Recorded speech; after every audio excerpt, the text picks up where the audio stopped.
everyone. Hello. I'm not the Omega. That's pretty obvious. It's Lesbian Talk, episode 32. Ooh. Episode. One with numbers. So I had an idea of something we should totally make a regular thing. What's that? It's called, so what has Hagen actually watched this week? Because I watch generally between 7 and about 15 movies a week. Usually for review possibilities. That's pretty epic, actually. You're definitely dedicated to Sparkle Motion. Very, very, very much. Like, for instance, this week, I've been watching all the Halloween movies. I've never seen them, but I'm told that they're good. It depends on the one. I'm sort of doing that for this upcoming episode of Radiodrome, where we're going to talk about them. But yeah, watched a fuckload of films. Oh, and Gamers 3, I watched that as well. Oh yeah, you said it's about collectible card games? Yeah, it is. I honestly, not being a collectible card game fan, that I preferred the D&D stuff, but the film itself was, it had no more problems than any of the other Gamers films. It was very enjoyable, not perfect, but then again, none of the Gamers films are perfect. That's true, although when I remember seeing the first one, I was like, wow, that's brilliant. This is the best $18 I've ever spent on the internet. Did you see Darkness Rising? I can't remember. I own Darkness Rising and one. I also own Journey Quest and the Demon Hunters movies. I'm gonna order Gamers 3, and I'm gonna see if they've got a second series of Journey Quest yet. I really love The Dead Gentleman. I should just buy Gamers 2 and 3. I bought 1. Well, 1 is currently on their YouTube, and you can watch it straight. You can watch it, and you get ad money from it. Yeah, that's true. But I mean, I got 1. God, it was like, it was early 2005. I bought that. So it was like back in the day that I got that, and I was like, wow, I paid money for this, and it was a good investment. So I feel confident that I'd pay for the DVD. Oh yeah, you should. But buying a copy of Gamers 2 might not be necessary. Hopefully we'll be in close enough proximity soon that it won't be necessary. That's true. We could always watch it next month when I come visit.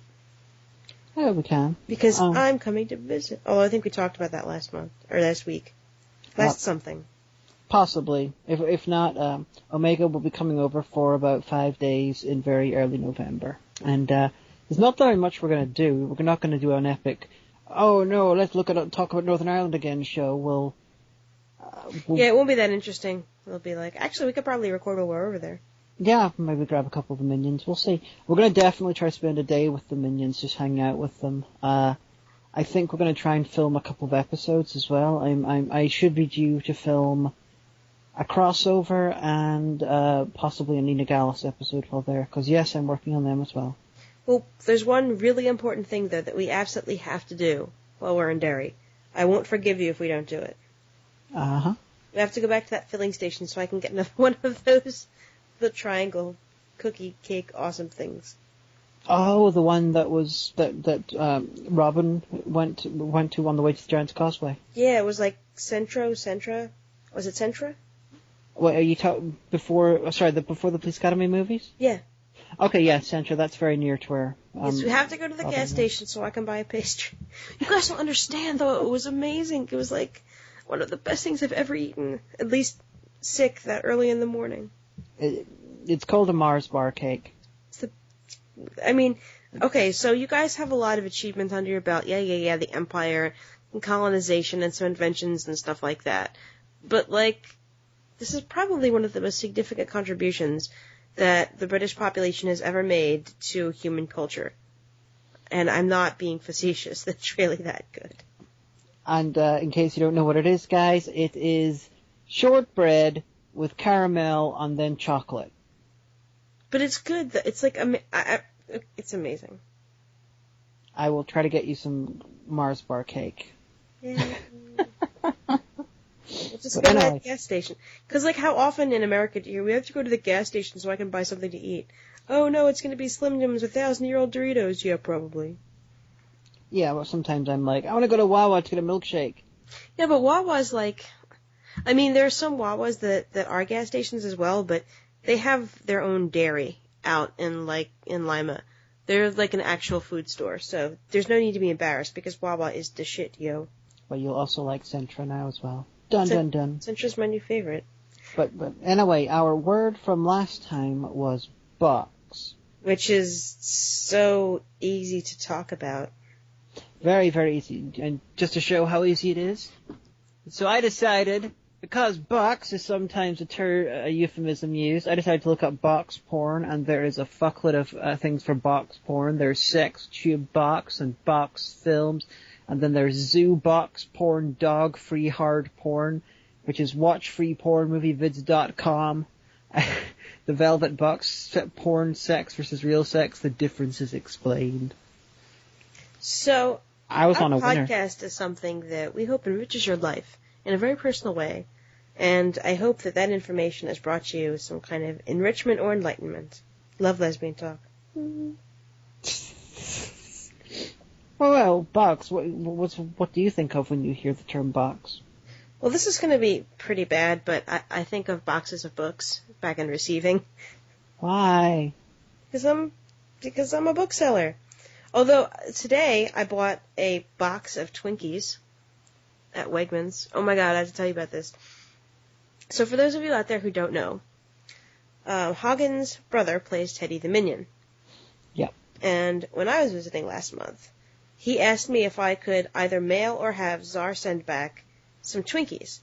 Because he said he's always wanted to try them, and there's apparently a place you can buy import American treats. And every time he goes there, for some reason they don't have Twinkies, and he's just really, really curious. And so I figured, because I was at the supermarket today buying stuff, I was like, well, I might as well just buy the box today. I'll be going in less than 30 days anyway, so they'll still be fresh. And so... Oh, honey, Twinkies are never fresh. Okay, well, they won't be they are disgusting, but they won't be expired. Let's just put it that way. And, just for everyone who wants to mention the myth, Twinkies do have an expiry date. They're not made of plastic. It's an urban legend. But so I was at Wegmans, which I feel so terrible because Wegmans is really great stuff, but yuppies shop there, yuppies and hipsters, and it's terrible. So Yupsters. They are really. It's like a unholy combination. So I went there because there was some stuff that I need, and so I'm standing there and I have all my stuff on the cart, and I'm gonna make. My plan is to make a whole bunch of Japanese curry with udon noodles and put it in little thingies and freeze them so I can easily microwave them. Because now that I'm closing at the store, I get home at around like 10:30, 11. Nothing's open. It's to pick food up. And I don't really feel like cooking, so I thought this will be great. I can make curry, I can make some other kind of stuff. Just put them in the freezer, in the little freezer seal ones, and then I can have them. So I'll go out and I'll get some chicken and stuff like that. So I'm buying like organic, udon noodles, and I'm buying, the carrots and potatoes, and I bought a package of instant bird's custard. Just add water. Oh. And is this the one that you tried and failed to make beforehand? No, that was the actual powder from the tin. This is birds, but it's a sachet of instant. You just add boiling water to. Okay, hopefully that will work out pretty well. Yeah, well, it'll be an experiment. So yeah, I'm buying that. I bought Advil. I had bought sourdough rolls, and she's practicing to be British. It's adorable. I am. But so I'm buying all this not organic stuff, but world food and healthy stuff. The little Belvita oat bran breakfast biscuits that are really good for you are on sale, so I bought some of them. But then in the middle of that, I have a huge box of Hostess Twinkies. And the woman in front of me was buying all this organic vegetables, and so she just looked back in disdain at the stuff. I'm like, I want to say, look, organic potatoes. So I would have. Were you wanting the okay of the Yupsters? I just felt like she was making a value judgment on my health based on the fact that I was buying Twinkies. Do you value her opinion? No, but I'm just, I wanted to be like, those aren't for me to eat, because, if I'm getting a snack cake, it's going to be Little Debbie. Quite honestly, it's not going to be Hostess, because Hostess tastes funny. I've always thought that ever since I was in kindergarten. Well, I'm just thinking that if you... She was judging me. Organic Arugula was judging me. I'm just thinking, if you truly don't give a shit about those people, if you have as much disdain for them as you claim to, then their opinion really shouldn't matter. Because there's having disdain when you have your own podcast here in the safety of the room you're recording in. And then there's having disdain when you're, like, right there in public. The lady doth protest too much. Listen, I'm just telling you what. You're protesting too much. It's my podcast. I can protest as much as I want. It's my podcast. I can protest if I want to. Exactly. Well, because, see, alright, if you've never been to a Wegmans before, Google it.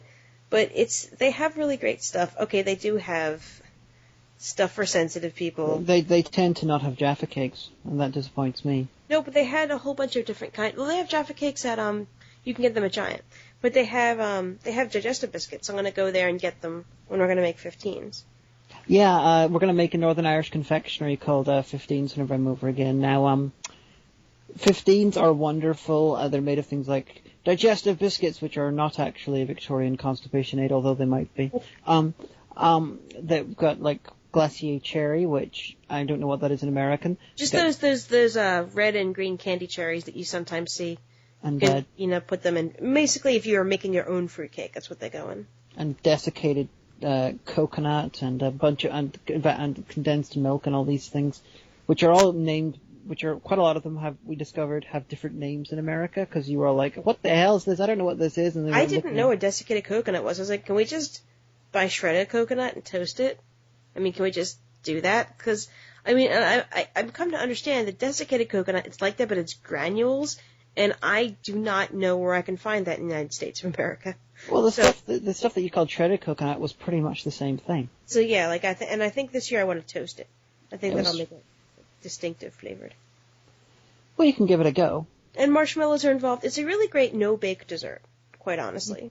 Yeah, you just sort of break everything up, cut everything up, mash it together, and then you sort of squish it together with your hands and turn it into a sausage, put it into a refrigerator, and then about a few hours later, you cut it up into slices. It's very sweet, though. It is very, very sweet. Yeah, all the Americans were like, "Oh my God, my body is only built to handle things like corn syrup. What is this white granulated stuff that's going through my system?" Blarg. Nobody said that. She's making that up. That's not a direct quote of my family's. Yeah, but Sid loved it. Yeah, Sid, my cousin's husband, he's from Mumbai. But see, the reason he loves it probably is because he's used to be a colony country, and now I think they're a Commonwealth now, right? India are not in the Commonwealth, they're a republic. But no, Indian traditional desserts are very sweet. Yeah, because they picked it up from you guys, that's why. It's possible they did, or possibly the British picked it up from them. My aunt liked it. We will see. You can ask her. We'll make some more, and we'll see what people think. I think they turned out okay. I'd never tried to. The last time I tried making one, I was literally probably about 7 years old, because it's something that in schools that they will make kids do for a fun day or something, for a fun class or something. We're going to make 15s. Because there's basically, like, no way to fuck it up. Pretty much, and there's no cooking involved or anything like that. Well, you know what? We'll ask your mom when I'm there if she has any tips on how, we can make... I don't think I've ever come across her making 15s. Although she does... I recall from when I was a child, she had a badass recipe for Mars bar cake, including her own shortbread that she makes. Oh, well, I'll definitely have to get that recipe from her.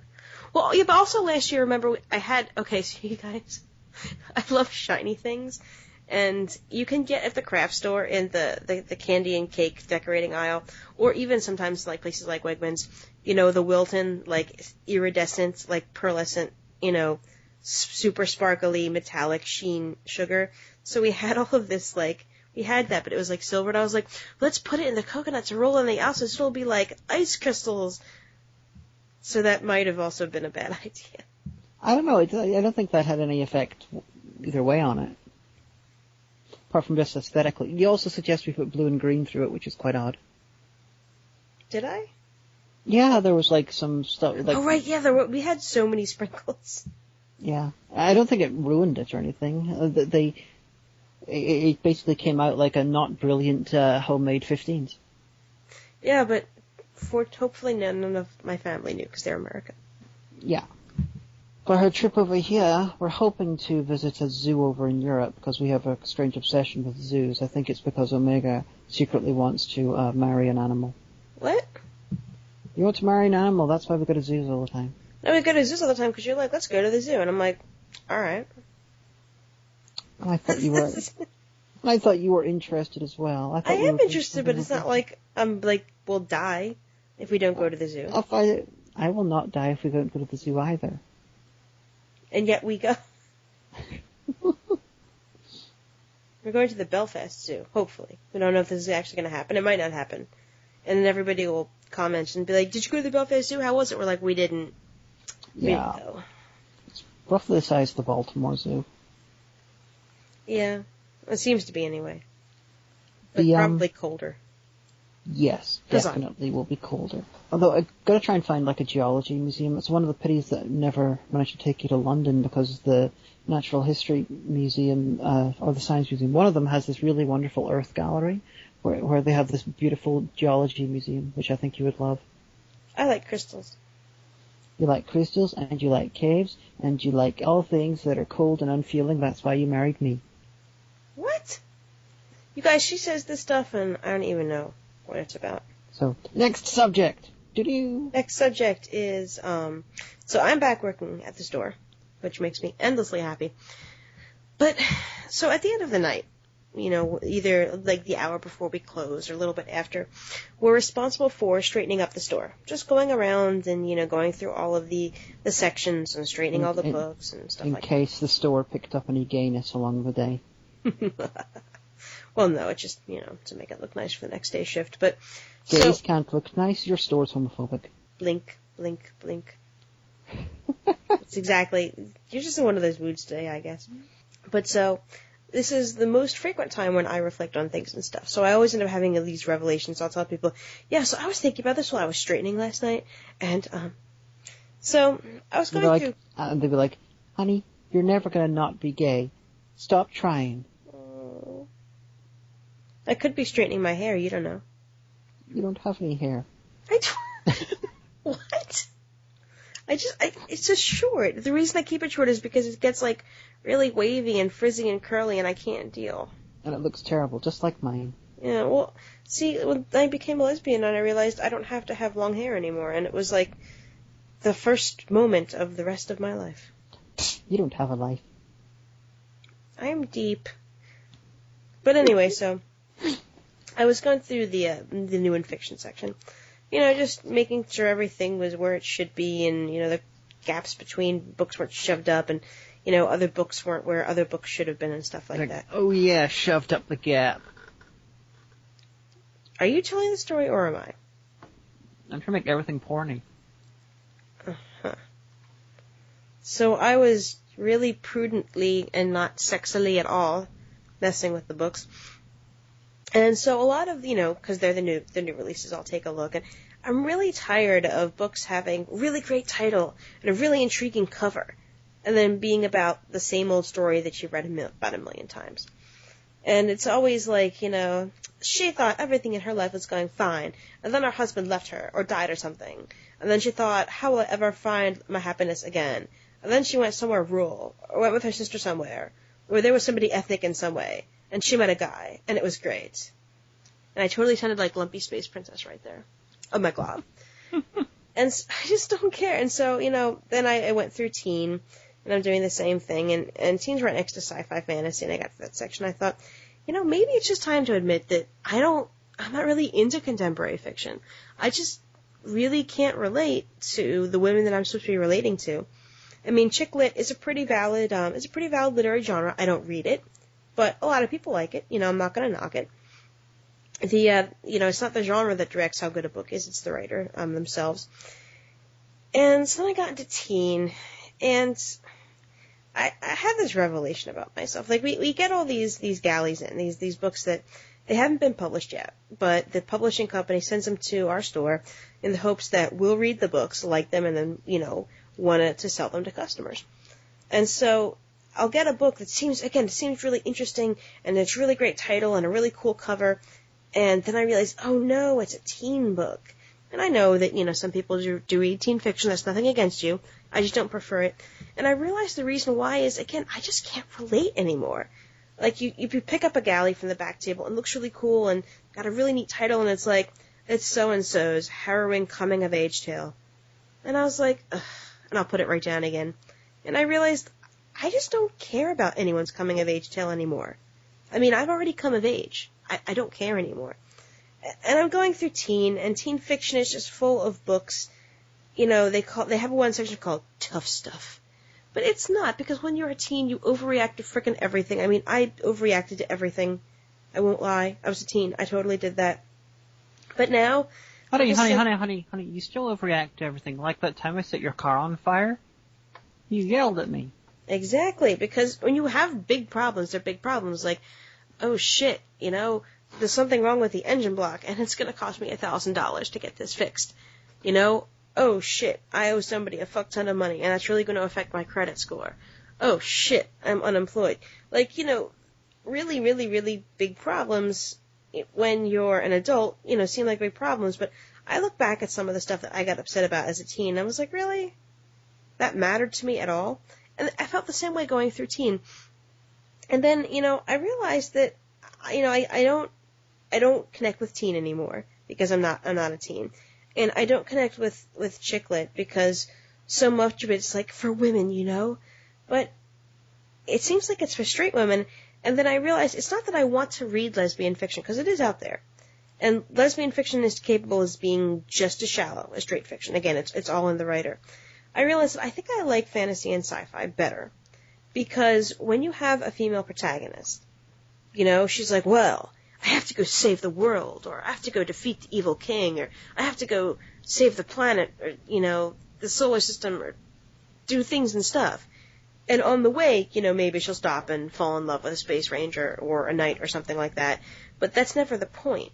And in a lot of chick lit, that with the pictures of like half a woman's face on it, and the ocean, or a seashell, or a tree, or a meadow, or something. The point is not what she has to accomplish. The guy is what she has to accomplish. And I thought about that, and I was like, I can't tell if that's really deep of an observation about myself, or really shallow. I don't know. You're like, I'm busy playing my DS. I thought you were going to be talking for at least another 5 minutes. No, I'm busy eating some cookie dough. Oh. Why are you eating cookie dough? Because I have ice cream. Oh, okay. I feel like, did you make cookie dough just so you could eat it? No, I have some Ben & Jerry's. Oh, okay. Yeah, see, over here we have basic cookie dough, none of the crazy cookie dough extra stuff. Yeah, that's true. Oh. Although, you know what? Just to interrupt you, but it just reminded me of, this is one of the deepest things my friend Sam has ever said. And I want to impart his words of wisdom onto our entire audience. Because again, like I said, here at Lesbian Talk, we want to make your life better and enrich you as a person, if that means that we'll get to stay on Blip a little bit longer. So, here's my friend Sam's word of wisdom. We were sitting around and talking, again, at least 15 years ago. And he says to me, he's like, so, I was looking in the mirror the other day, and I said, yeah. And he goes, and I was thinking to myself, wow, my ass really looks good today. Like, it looks a lot better than it looked, a few years ago. Did I lose weight? Maybe I put on some muscle tone, And I was like, well, that's good. I'm glad that, your ass looks good. He goes, but then I thought to myself, no, it's different than that. It's not that anything's changed physically. It's that I've changed in how I look at myself, and that I thought to myself, I look good, not, oh, my ass looks good today. It was not my ass that had changed, it was I that had changed. And I was like, wow, I think that might have been like the deepest thing you've ever said. And he laughed, and he said, you know what, I think you're right. So, everyone, go look in the mirror and realize it's not your ass that needs changing, it's you. I mean, if your ass changes, I'm sure that's good too. Unless it changes for the worse, like you get like some kind of assular infection. I wouldn't want that to happen to you, but Terrence, your ass is collapsing. Oh no, Philip. But going back to what you're saying about the fiction and stuff. Going back to what you're saying about fiction and stuff. I will check out LGBT films of all types, and lesbian films are almost are almost always terrible. But I watch them. Oh yeah, almost always. I want to watch them because just the fact that it's a gay couple over than just another straight couple. Because most films are terrible. So the fact that it's a gay couple makes it in one small area, slightly more interesting than the same film with a straight couple. Just because there's a gay couple in a film doesn't make the film better than a film with a straight couple. However, if you make the identical same film with a straight couple and a gay couple, the gay couple will be better simply because it's been seen less. And because it would be hilarious because they'd be like, oh my god, I got my boyfriend pregnant. Dun dun dun. Because obviously these two films are gonna have like a pregnancy scene in it because they're literally the same script, but they just made one of the couple, both of them men. It'd be really funny if Juno was about two guys. Yeah. So if you're a guy and you got your boyfriend pregnant, write the show. You want to have it. Yeah, and I don't think any of the guys I know have got pregnant. It's quite possible. I know one of them was thinking about it. Well, remember back in the day that guy that got pregnant, he wrote a book? Oh yeah, there's been several pregnant guys since then. And it's absolutely brilliant because it completely fucks over some of the homophobes' arguments about same-sex marriage. Well, I just thought it was funny because the guy wrote a book. And it was on I think it was on the new release, Octagon, it was on Christmas Eve, because we had to stay late. When I worked in that store, even though we closed nationally at 6, we had to stay until 8:30 stickering stuff for clearance, but whatever. And so we're all standing around and doing that, and this girl that I work with goes, oh my gosh, Mr. Man got pregnant. And I said, what? And she goes, that guy, that Mr. Man got pregnant. And I just like the idea of calling somebody Mr. Man. So that's what I'll always think about. But, do you know what time it is? And don't say the dictionary, because it's not yet. It's, something. Is it trivia fact time? No, but it is time for some jerk with the camera's music. Does that mean I have to look out another song by some jerk with the camera? Look, I know you have a folder with them. Just because the guy is really, really talented. Yeah, seriously, guys, if you just usually skip through our music break, and if we're playing metal, I don't blame you, but if you just usually skip through our music break, we have Tony Goldmark, some jerk with a camera, I didn't realize this until Hagen gave me some of his songs, really, really talented. I was like, that's him? And she's like, yeah. I was like, whoa, that's really awesome. So if you usually skip through a music break, for shame on you, don't do it this time. Yeah. Listen to Tony and support him. Although I do think we should probably get him on an episode, maybe not to talk about his music, but we can talk to him about his expertise in theme parks. Yeah, that's true. We should have him on. Because, quite honestly, I wonder if he didn't forget that he said we could use his music. And someone's like, I heard you're on Lesbian Talk. He'll be like, what? Lesbians? What? Who are lesbians? What are they? But anyway, we'll see you on the other side. Well,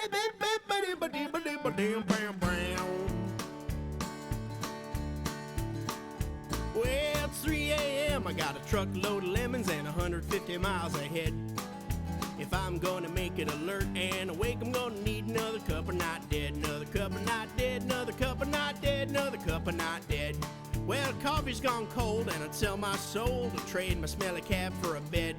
If I wanna stay alive as I drive, I'm gonna need another pill of not dead, another pill of not dead, another pill of not dead, another pill of not dead. Now say what you will about the trucker's pill, I like to pop until my eyes turn red. But they just this second wore off, so I reckon I'ma need another bottle of not dead, another bottle of not dead, another bottle of not dead, another bottle of not dead. Well, when what you need no longer needs you, and the pain you've been fighting off pulls on through, just upgrade to something that'll keep you full of dread, cause you sure don't want to pass out and then crash and then dead. Now I know what you're thinking, I should not be drinking, but my liver's crying out to be fed. I tried to mix a Jim Beam with some sweet caffeine, and now I need another line of not dead, another line of not dead, another line of not dead, another line of not dead. Don't pay me no mind, I'm a feeling fine. You're trying to tell me your nose never bled? Now the blood on the floor just pours and pours, and now I need another 8 ball of not dead, another 8 ball of not dead, another 8 ball of not dead, another 8 ball of not dead. Now my brain says stop like a know-it-all cop, but I'll listen to my heart instead. And my heart keeps a beating, a craving the sweetness of yet another violin not dead, another violin not dead, another violin not dead, another violin not dead. Well, when life hits you like an 18-wheeler, gotta get on your knees, try to please your dealer till he injects the good stuff into your head. Cause if I don't take these drugs, I might wake up dead. Whack-a-dead, whack-a-dead, whack-a-dead, whack-a-dead, whack-a-dead. Well, my knuckles are bright, freaking blinding white. I'll bump all you goblin demons full of lead. I don't know where I am, and it don't give a damn. I just need another experimental cranial injection of this newly discovered hormone that gives super intelligence to apes. I'm not dead. Another experiment. Hey, what's this? Warning, may cause excessive scat. What's that mean?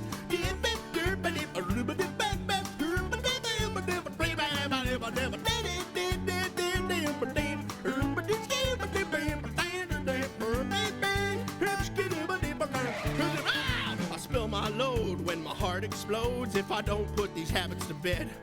If I'm gonna make it over this next week sober, gonna need another pack of not dead, another pack of not dead, another pack of not dead, another pack of not dead, another pack of not dead, another pack of not dead, another pack of not dead, another pack of not dead, another pack of not dead.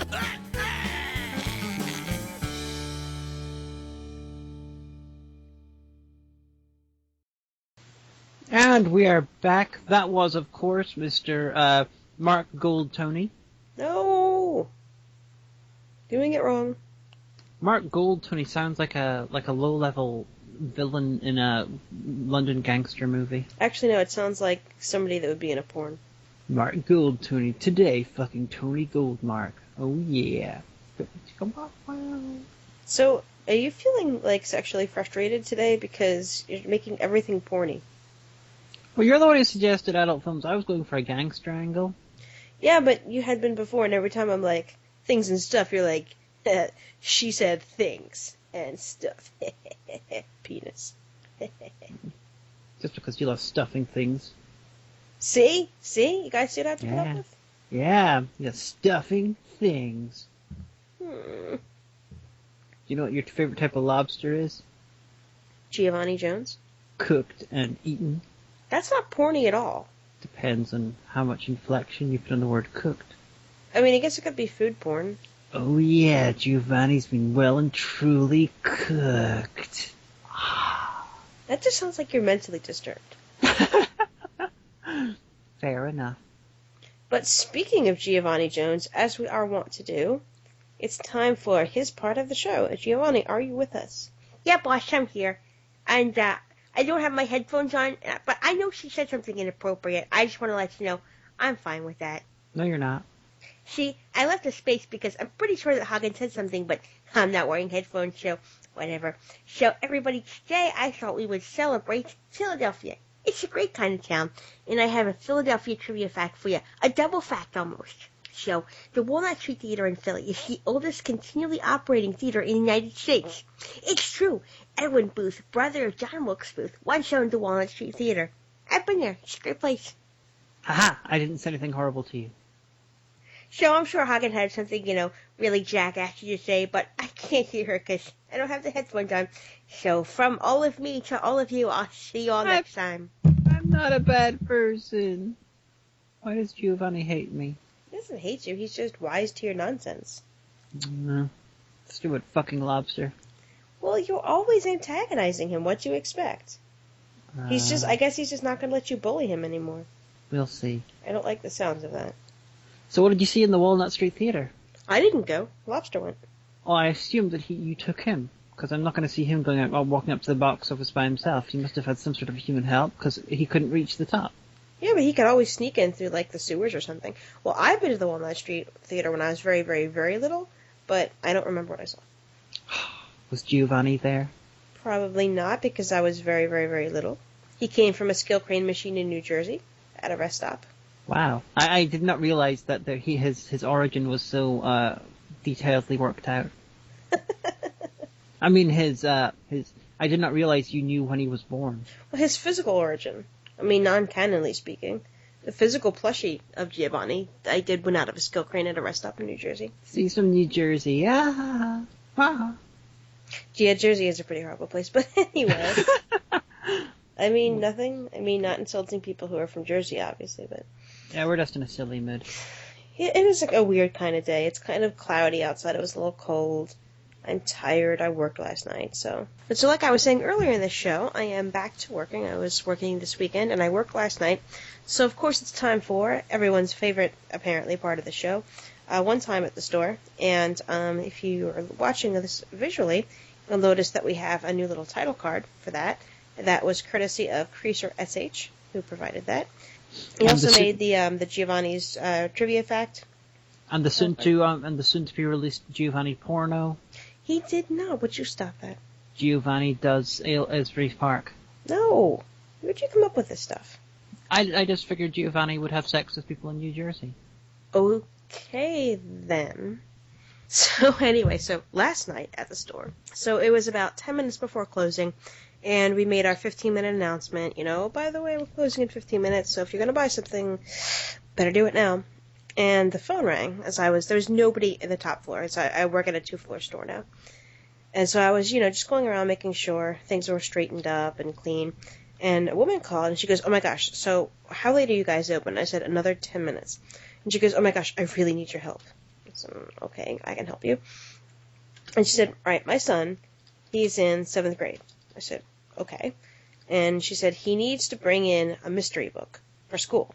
I said, okay. She goes, I sent him in with a Hardy Boys mystery and with one of the Boxcar Children mysteries. I said, okay. She goes, and the teacher said that they were too young for him, and everything else that I've suggested or sent in, she said it wasn't good enough, and I don't know what to do. And I said, well, there's always Agatha Christie. I mean, if you think, she's like the quintessential, British mystery, like stereotypically, if you think of British mystery, it's Agatha Christie. And she goes, okay, well, hold on, because I'm pulling into your parking lot, and I'll be right there. I said, okay.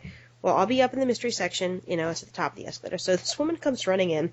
We're all basically just standing around waiting to close. And I said, well, if he doesn't want to read A Mystery with a Female Protagonist, Christie did write for a male detective, Hercule Poirot. It takes place during, the 1920s and all this stuff. And she said, I don't know, though.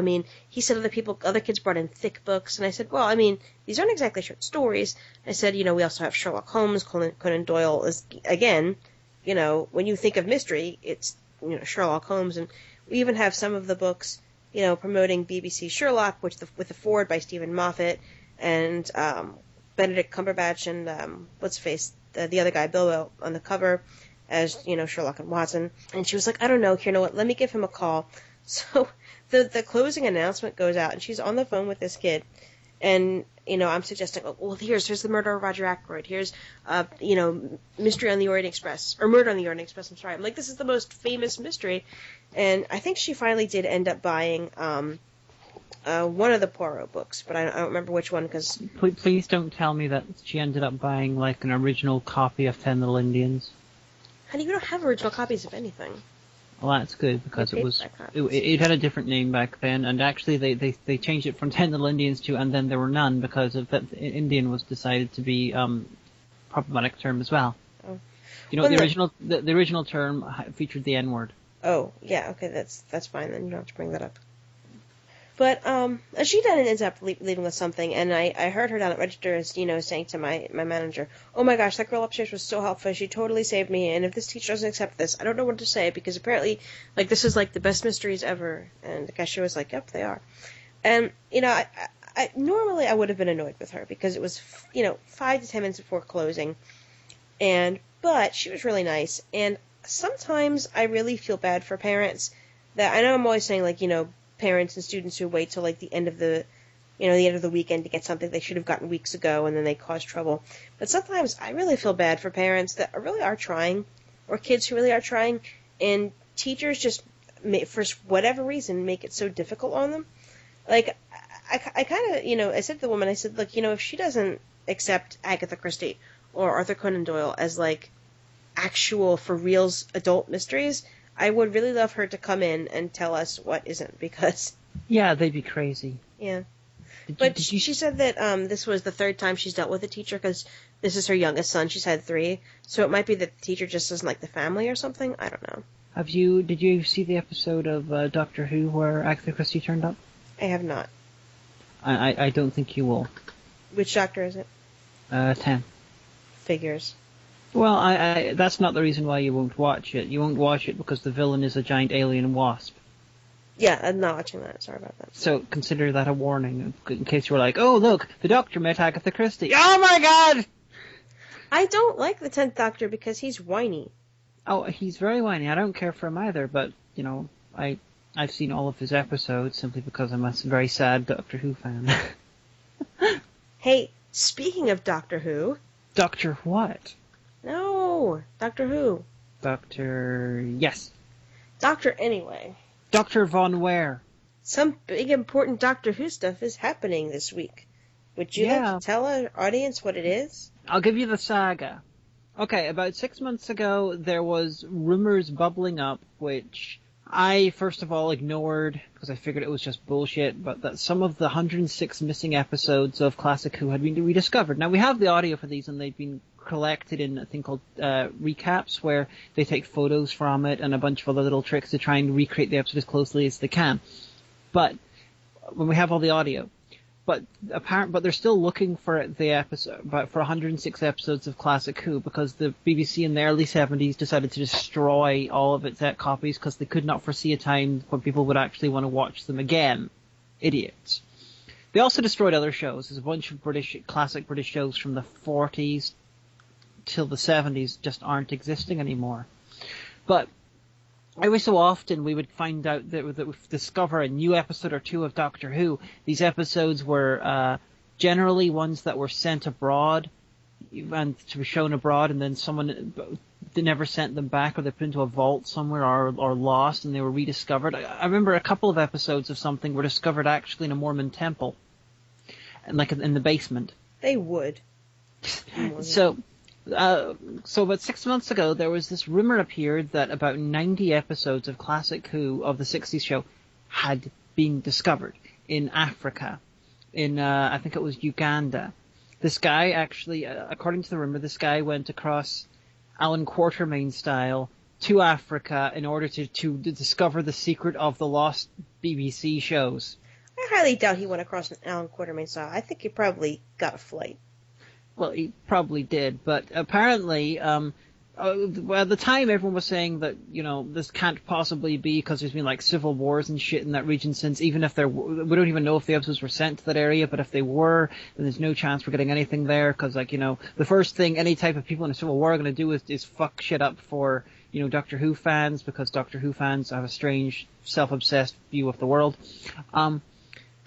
But then after a while, it's like, okay, that's allegedly happening, and if you look back at my Twitter about 6 months ago, I was like, oh, this would be very nice, and, you know, whenever I hear a rumor about Doctor Who, I tend to tweet it and give a sort of a view on it. I pretty quickly was decided that it was all bullshit, and I ignored it. Now, allegedly, around that time, we found out the guy had actually brought several container crates worth of film back to the UK. And now we discover the rumor flares up again with 9 new episodes are going to be released, allegedly on Tuesday. Obviously didn't happen because we're recording tonight on Tuesday, but then... No, today's Wednesday. Sorry, today's Wednesday. Other sites then picked up on that one, so it was like... The thing that gave me pause was the fact that other media groups, big media groups and everything, was commenting on this and reporting this rumor, and the BBC never said it was bullshit. Yeah, on Monday, an RDA, Nash said, you know, it would be great, but I'll start believing it when the BBC reports on it. And the BBC finally today did announce that on Friday they are going to unveil several episodes of Doctor Who that they have managed to get a hold of. And what's his face? Not his face. Fraser Hines and Fraser Hines and Victoria, Deborah something. Deborah Watling. Yeah, are going to be doing the announcement. So if it was bullshit, you'd think that why would they get them to say it was bullshit? Yeah, the BBC has announced that it's definitely we have a few episodes. Now, this just depends on, because this is the same haul that was rumored about 6 months ago. Now we're wondering exactly how much more of that rumor was accurate, because from what I'm hearing now, through veiled comments from high up members of the Doctor Who fandom, the indication I'm getting is there are other episodes and the BBC has not bought yet. Apparently the guy who went and got them from Africa is charging a lot of money for these. Well, I mean, no offense. If there's ever something to hold somebody over a barrel for. Yeah, so he's doing this, and according to higher up fans, basically, shut up fans, keep quiet about it, and buy the fuck out of them when they come out, because they're getting released for digital download on Friday or Saturday, allegedly. And then the BBC will, depending on how many people buy it, that will depend on whether they buy any more from the guy. Well, here's the thing is, I joined Reddit like last week, so it's so weird to me to be like, well, I read on Reddit. But I was on our Doctor Who on Reddit, which is pretty cool because you can pick which flare you want after your name. You can pick whichever doctor, and then whichever doctor you pick, that's the doctor that's always in the background. It's kind of cool. But so people were saying that, the rumor was quashed as a rumor a while back because nothing had been negotiated. But what they're thinking is that the BBC is going to be like, oh, we have a few, and wait for the 50th anniversary to be like, oh, actually, we have a whole bunch. Yeah, that's another possibility. The apparently this has been in negotiations and stuff have been going for like 3 years for this. Wow. And honestly, I just want to know what episodes they have, what episodes the BBC has, what episodes the other guys have. I would love for the BBC to get a hold of those episodes again. Can't the BBC say, hey, these are our original copyright? No. You can't sell them back to us. I believe they can't. Oh. If they could, I'm sure they would have. See, in America, you wouldn't have this because NBC or CBS would just happen and be like, actually, it's our intellectual property, forevers and evers, amen. Well, it's not the intellectual property that's the issue. These are physical copies of the intellectual property. Huh. It's like if someone destroyed all the copies of Star Trek, but just one fan had a copy of the DVD left, and the guys who made it couldn't order that, get it handed over. That's a good point. Yeah, so it's a little bit different.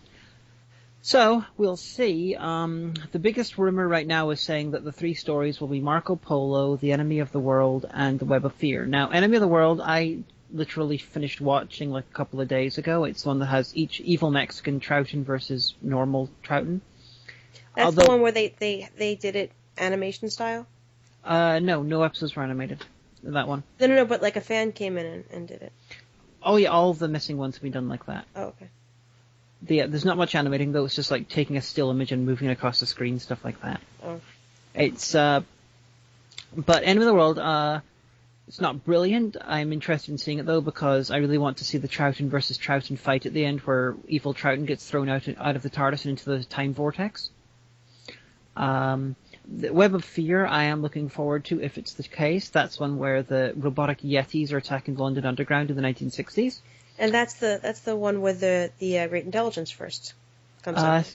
Second appearance of the Great Intelligence. Yeah, the Great Intelligence was originally Patrick Troughton monster. And then the Marco Polo is this William Hartnell one, which is weirdly about Marco Polo, where Hartnell and all spend about 18 months in show time just hanging out with Marco Polo going on the Silk Road. That's kind of interesting. Yeah, in the early days, especially in the first... In the early days it was like D&D and they just hung around.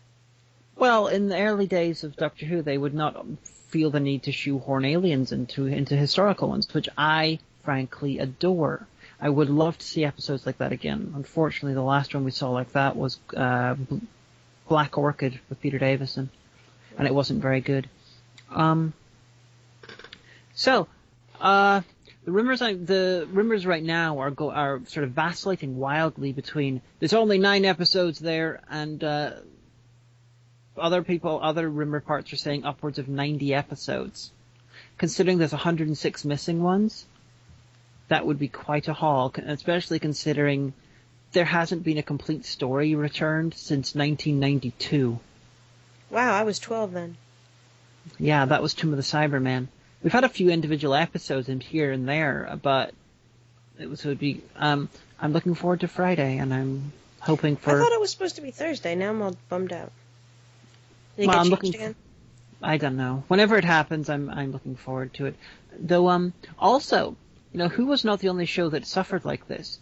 Now, this show does not get anywhere near as much attention as Doctor Who, but just imagine if this hall had a couple of extra Adam Adamant episodes. You'd be on cloud 9.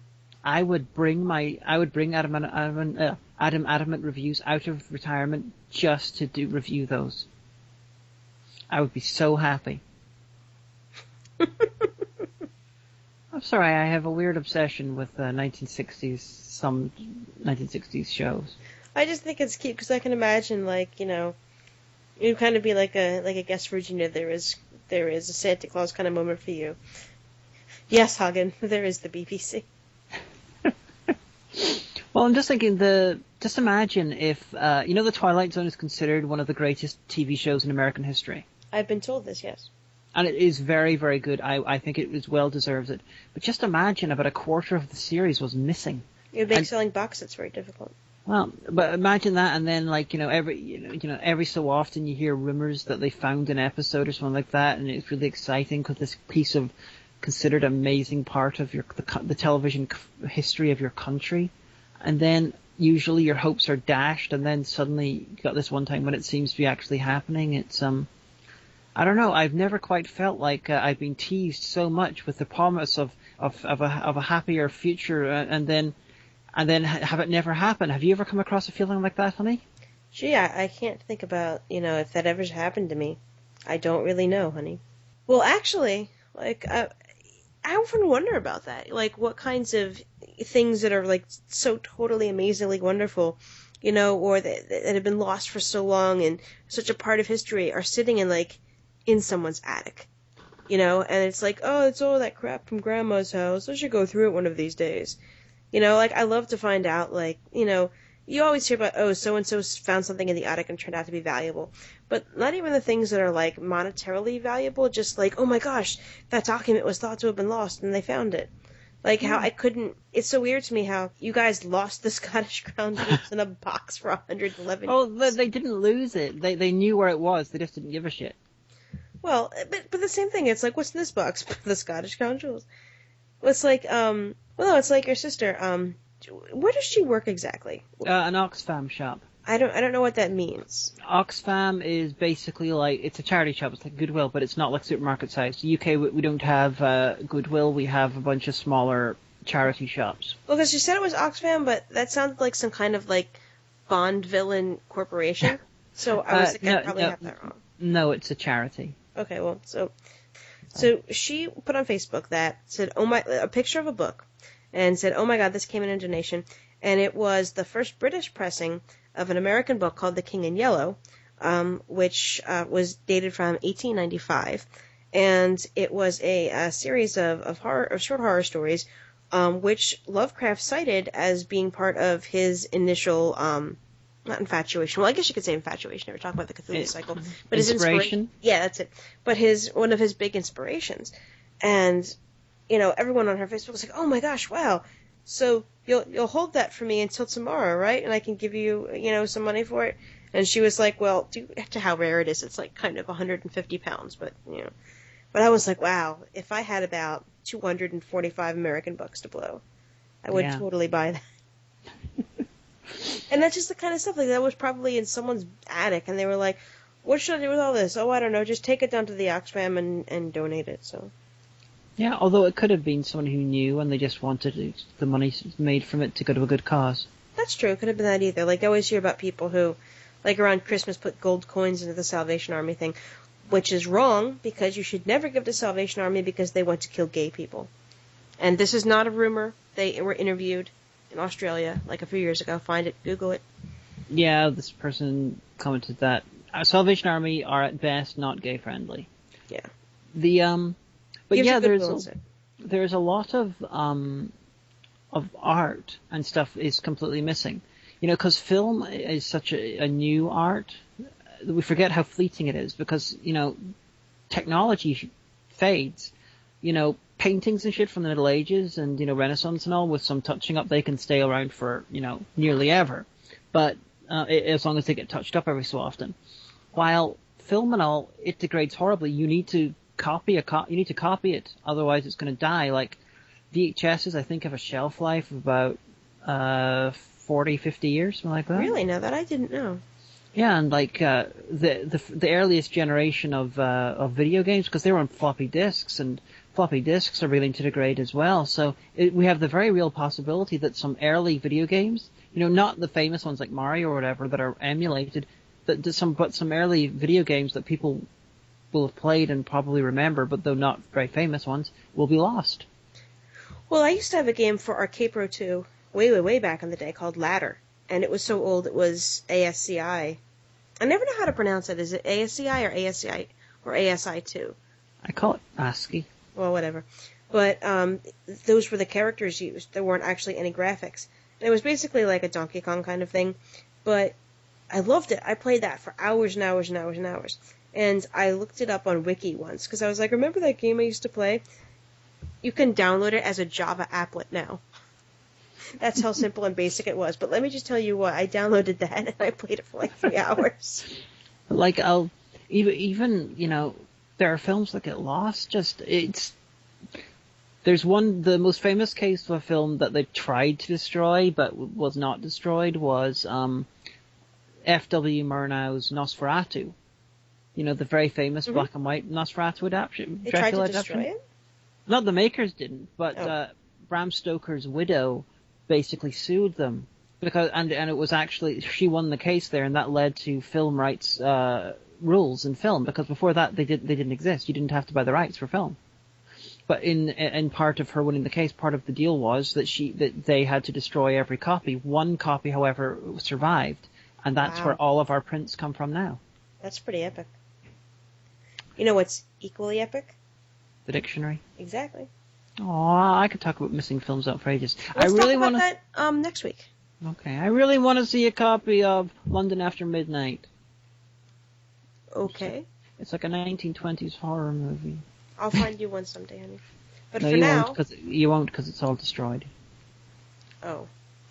Great way to make my pledge of love and devotion mean nothing. Well, I was talking about missing films. I was hardly going to tell you one that was there that you could just buy on DVD. I'll just look on Amazon. No one thought to do that. But for now, what page should I turn to? 18. You pick low ones, and I'm always afraid it's going to be in, like, the index or, like, the introduction. Introduction. Okay, 1 or 2? 2. Out of 25? 4. Okay. Allure. To entice or to attract? We can talk about what's attractive about those episodes of Doctor Who, which they found. Because next week is probably going to be this week. Next week's episode is pretty much going to be this week's episode, part 2, if we're going to talk about missing films, and I'm going to spend a lot of time talking about the episodes that they've announced they have. You're probably right. So it'll be alluring of you guys to check. Actually, we're alluring, so you should listen next week. That's what I'm saying. Doctor Who. But in the meantime, I've been the Omega, and who do you want to have been this week? Pippa the cat.